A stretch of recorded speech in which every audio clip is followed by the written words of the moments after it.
aquells que neguen Auschwitz estarien disposats a tornar-ho a fer.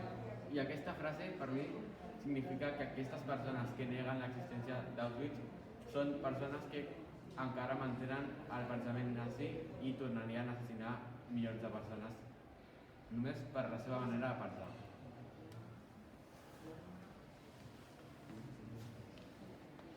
Esta, de la que hemos hablado y hablaremos, es la vida ambigua del lago.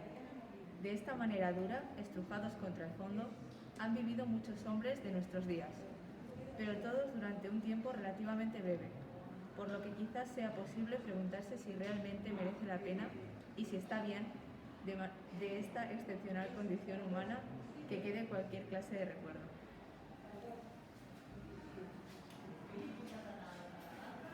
En aquell temps de persecució, més inexorable que mai, la vida era la corda fluixa.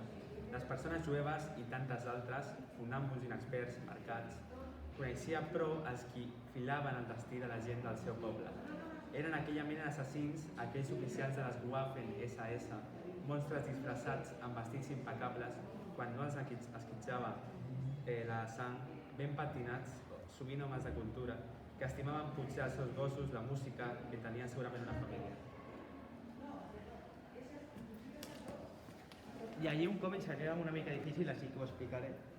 El que passa aquí és que estaven a punt d'escapar disfressats de porcs, perquè es representa que són com cristianes porcs. Llavors, quan estan a punt d'escapar, la gent que li estava ajudant els delata i acaben anant en un camp de concentració nazi. I em sembla molt curiós perquè a l'última pàgina, quan tot ja representa que ha acabat, apareix un porc que diu: "Creíamos que Hitler había acabado con todos vosotros".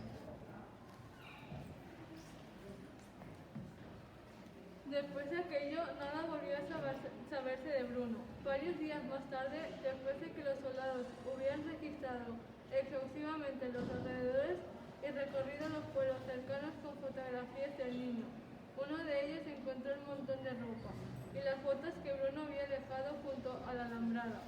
No tocó nada y corrió en busca del comandante. Este examinó el lugar y miró de derecha a izquierda, tal como había hecho Bruno, pero no logró explicarse qué le había pasado a su hijo.